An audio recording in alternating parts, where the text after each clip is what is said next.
we usually spend our time here looking at the big, loud threats to civilization. Right. We talk about economic crashes, geopolitical wars, AI taking over the stuff that, explodes. Big headline. Exactly.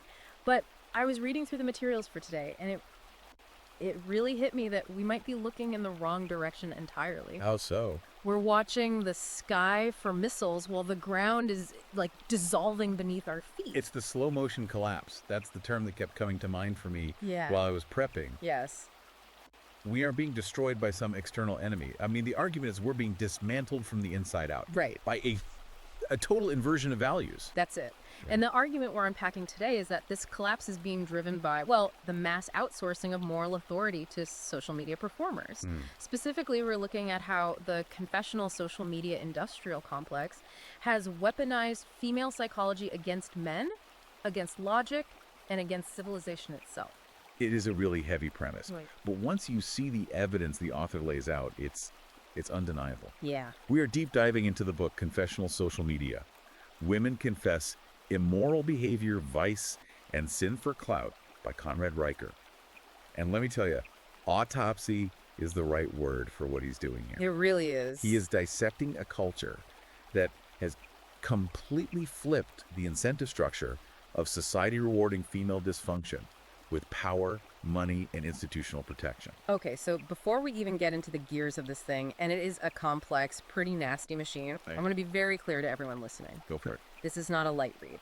If you want to understand the true red pill perspective on how our institutions were captured and why the world feels so hostile to men right now, you need to go to Amazon Kindle or Google Play Books immediately. Right now. And buy this book. Support Conrad Riker. We're going to cover the key insights, but the book is the manual. Absolutely. Yeah. And if you want to keep getting these kinds of unfiltered truths, the stuff the mainstream algorithm tries to bury, make sure you like and subscribe to this channel right now. Please do. We're trying to build a real signal in all the noise here. So let's get into the machine.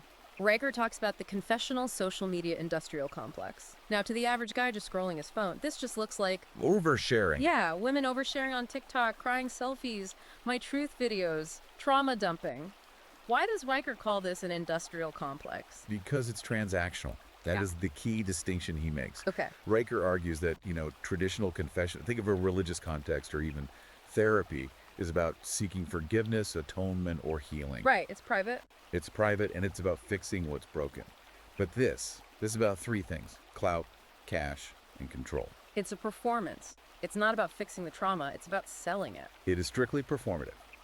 And he cites a 2021 Stanford study that is, honestly, it's pretty damning. The one about the mental health journeys? That's the one. They analyzed women posting these so-called journeys or trauma dumps online. And the study found that 73% of them exhibited narcissistic personality traits. 73%. That's not a margin of error. That suggests the vast majority of what we're told is bravery is actually just narcissism looking for a mirror. And the algorithm is the mirror. Yeah. But it's a mirror that pays you. Right. The book details how Vice gets monetized. This is where the industrial part comes in. Riker brings up the case of a creator named Kayla Marie. I looked into this one. It's infuriating. She was the one who went viral with domestic abuse allegations, right? That's her. Built a massive following based on being a survivor. She netted $12,000 via GoFundMe and racked up 2.3 million likes. She was the hero of the hour. But then it came out that she fabricated the entire thing. There was no abuse. It was a script. And this is where the system just reveals itself. If you lie about a crime in the real world, if a man did this, he goes to jail. Or at least loses his career. What happened to her? Nothing. She kept the money. She kept the clout. The platform didn't demonetize her because the engagement metrics were just too high. Wow. And that's Riker's whole point about the incentive structure. The system, the algorithm, is a heat-seeking missile for violation. He quotes an MIT Media Lab statistic showing that content featuring betrayal and deviance gets 4.2 times more amplification than content about kindness or honesty. So the market signal is clear. Don't be good, be broken. And if you aren't broken, make it up. Because virtue doesn't pay the rent, but vice buys a new car. Precisely. And the examples, they get worse. There's a woman named Blair who faked rape allegations against a professor and stole laptops from 3 different workplaces. And she framed it. She framed the whole thing as part of her #MyTruthJourney. Let me guess, she profited. $87,000 in 90 days. That's a staggering amount of money for criminal behavior. But the one that really pushed the limit for me was my offense. Oh, yeah. I had to double check this wasn't satire because it sounds too dark to be real. It's not satire, but it is incredibly dark. Mia admitted on camera to her audience to drugging her boyfriend with ketamine and filming him while he was unconscious. Which is a felony. That's drugging and sexual exploitation. If the genders were reversed, the SWAT team would be at the door in 10 minutes. In a sane society, yes. But in the confessional industrial complex, she gained 410,000 followers and landed a podcast deal. A podcast deal. See, that's the control aspect Riker talks about. It's not just the money, it's that they are insulated from any consequence. It seems like the more dysfunctional the behavior, the more protection they get. Riker argues that's because the audience isn't looking for morality. They're looking for the thrill of the violation. But he goes deeper than just the economics. Right. He argues there is a biological weaponization at play here, specifically regarding how women manipulate men to let this happen. He uses the term crybully. I've heard that term thrown around in the manosphere, but Riker seems to define it scientifically. He does. He breaks down the biology of human tears. Tears aren't just water. They contain chemosignals. Riker cites research showing these signals biologically reduce aggression in observers, specifically in men, by about 35%. So it's like an evolutionary off switch. It's exactly that. Evolutionarily, it's meant to trigger a caretaking response. If a woman or child is crying, the male instinct is to protect. It's hardwired into us. Okay. But Riker argues that modern women, the crybullies, have hacked this mechanism. They use tears not because they're in danger, but to shut down male accountability. So when she starts crying in the HR meeting or on the police body cam, the man's biological hardwiring effectively neutralizes his ability to defend himself. Yes. He switches from opponent to protector, even if he's the one being victimized. Exactly. It's a biological hack. And once that defense is down, the network attack begins. Riker calls this the GSR mechanism. Gossip, shame, rally. This felt like reading a military doctrine. Break down GSR for us. It acts like an operating system for female social networks. So first, gossip. You seed the narrative, usually a half-truth or something taken out of context. Second, shame. You tag the target, isolate them, make them radioactive. And third, rally. You mobilize the hive mind to destroy the target's reputation. And the scary part isn't just that it happens, but how fast it happens. The book cites a University of Michigan study that claims women's online groups default to this GSR mode within 17 minutes of a perceived slight. 17 minutes. 17 minutes.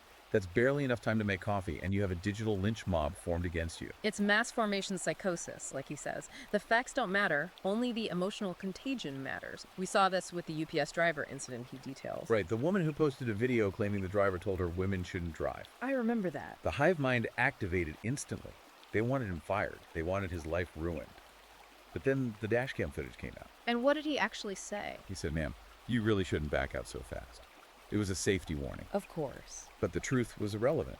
The GSR mechanism had already decided he was an oppressor. It's terrifying. There's no due process in a GSR rally. And this is where the book really shifts gears for me. Riker argues this isn't just an internet problem anymore. No. It's leaking out of social media and has captured our actual legal and corporate institutions. He calls it institutional capture. This was the most philosophical and frankly the most disturbing part of the book for me. He links this capture to a concept he calls repressed motherhood. Can you explain that connection? How does not having kids lead to a corrupted legal system? It's a fascinating theory. Right. Riker argues that the biological drive to nurture and protect, it doesn't just vanish if a woman rejects traditional family structure. Okay, so where does it go? It mutates. It projects onto the state. The state becomes the nursery. So the government becomes the overbearing mother. Exactly. Okay. And in a nursery, who's the threat? The unruly teenage boy, the male energy. Right. In this worldview, men are viewed as latent predators who threaten the infants, who are defined as women in protected groups. And the women themselves are cast as eternal infants, who must be protected at all costs, even from their own actions. So we treat adult women with the leniency we'd give a toddler, but we give them the power of the state. We infantilize them to save them from accountability. And Riker points to the double standard in law to prove this. He cites a case in Manchester, UK. A woman stabbed her landlord. Stabbed him in the leg. That's assault with a deadly weapon. Anywhere else, yes. But her defense argued that she was ovulating and emotionally labile at the time. And the court accepted that. She received a suspended sentence, no jail time. Unbelievable. Riker calls this the PMS defense becoming legitimate legal doctrine. Now, you imagine a man trying to argue in court that he stabbed someone because he had high testosterone that day. He'd be laughed out of the room and then locked up for 20 years. That's the war on men made official. It's a two-tier justice system based on biology. And Riker argues, nowhere is this clearer than in family court.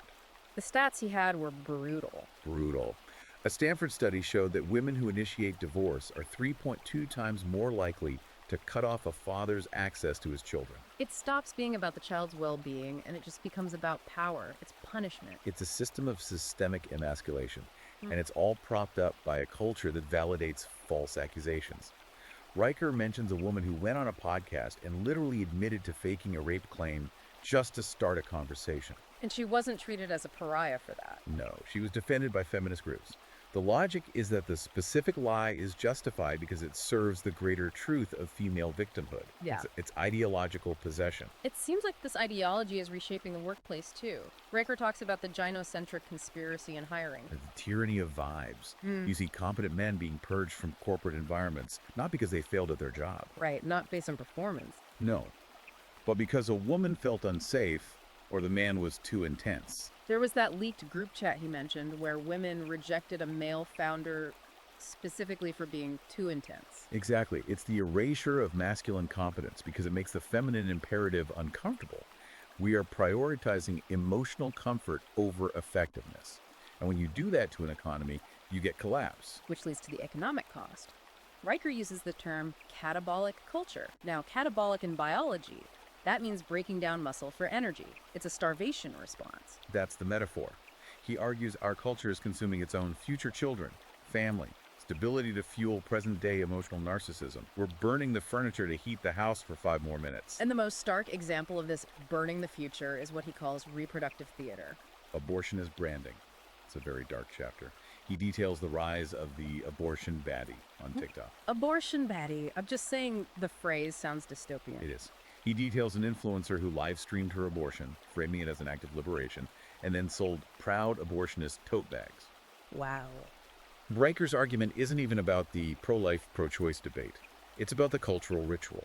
He says this is a performative declaration of female sovereignty against nature. It's anti-life as a fashion statement. Celebrating the end of a lineage for likes. And financially, it ties into what he calls the consumer queen. We hear about the economy, that women control 70% of discretionary spending. But they also hold the majority of debt. But they don't call it debt, do they? They call it self-care or manifesting. Well, girl math. Girl math. Right. Riker breaks that down not as a cute meme, but as a rationalization for financial irresponsibility. Reframing spending as an investment in the self, often with the implicit expectation that a man or the state will eventually bail you out. It's net negative taxpayer behavior celebrated as empowerment. It all circles back to this shift in psychology. We've moved past self-esteem. Riker calls it a narcissism pandemic. We've moved to self-worship. Yes. He profiles an influencer, Taylor Ray, who claims she's a cosmic queen. She tells her followers her energy literally heals acne. It's magical thinking. It's solipsism. It is. But it requires a total shift in morality to sustain it. Riker notes that the idea of the good girl, someone who is virtuous, modest, kind, has been replaced by the confessional narcissist. Right. In this new morality, authenticity is the only virtue. So admitting to cheating or stealing or lying is actually applauded as brave. So vice becomes virtue as long as you post about it. But I want to touch on one last dynamic before we wrap up, because this affects men directly in their relationships. The jealousy engine. This is critical. You would think a woman would want a successful, high-value partner. But Riker argues that in this narcissistic framework, a high-value man is a threat. Because if he is successful, he has options, he has agency, he doesn't need her. Exactly. So he's harder to control. And so the jealousy engine kicks in. Riker describes how women will sabotage their partners, picking a massive fight the night before a big interview, creating chaos during a pivotal career moment. It's a success tax. She has to knock him down a peg to reassert dominance. If I win, she feels like she loses control. Precisely. A man on his knees, apologizing for something he didn't do, is safer to the confessional narcissist than a man standing tall and leading. That is a bleak picture. Riker paints a female-led cultural revolution that rejects duty, glorifies chaos, and replaces truth with my truth. Where trauma, often self-diagnosed, replaces merit, and where institutions enforce that very delusion. So, what's the exit strategy? Riker doesn't just leave us in the pit, does he? No, he has a call to action, and it's very blunt. He says the only way to fix this is for men to wake up, Stop playing the game. to stop apologizing for resisting.